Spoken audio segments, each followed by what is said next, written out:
Malam itu, suasana kota Palembang terasa lebih sepi dari biasanya. Angin yang berhembus di atas jembatan Ampera membawa hawa dingin. Bayu, seorang pemuda yang baru pulang dari rumah temannya, mengendarai motor pelan-pelan sambil sesekali menoleh ke kiri dan kanan.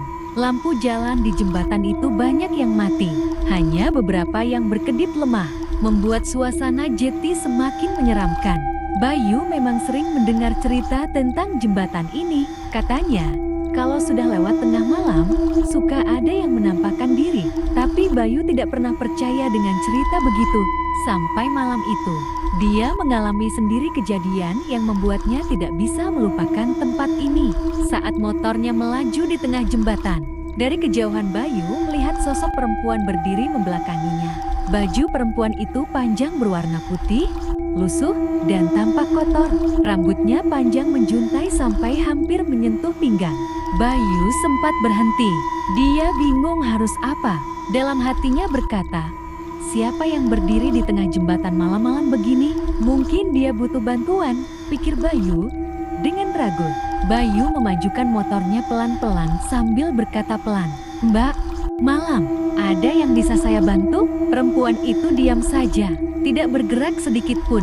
Hanya rambutnya yang sesekali berkibar tertiup angin.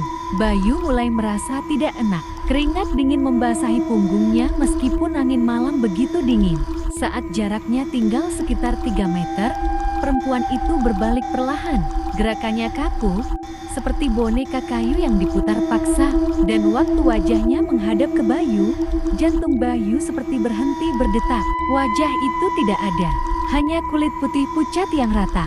Tidak ada mata, tidak ada hidung, tidak ada mulut. Bayu mundur perlahan, ingin berbalik dan lari, tapi tubuhnya terasa berat. Perempuan itu mengangkat tangan, menunjuk tepat ke arah Bayu. Jemarinya kurus, kukunya panjang dan hitam. Perlahan perempuan itu melangkah maju, sementara Bayu memaksa tubuhnya untuk kabur. Dengan panik, dia menekan tombol starter motornya, tapi mesinnya mati total.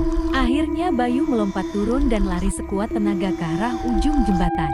Tanpa berani menoleh lagi, Bayu hanya bisa berharap malam itu cepat berakhir dan sosok itu menghilang dari hidupnya.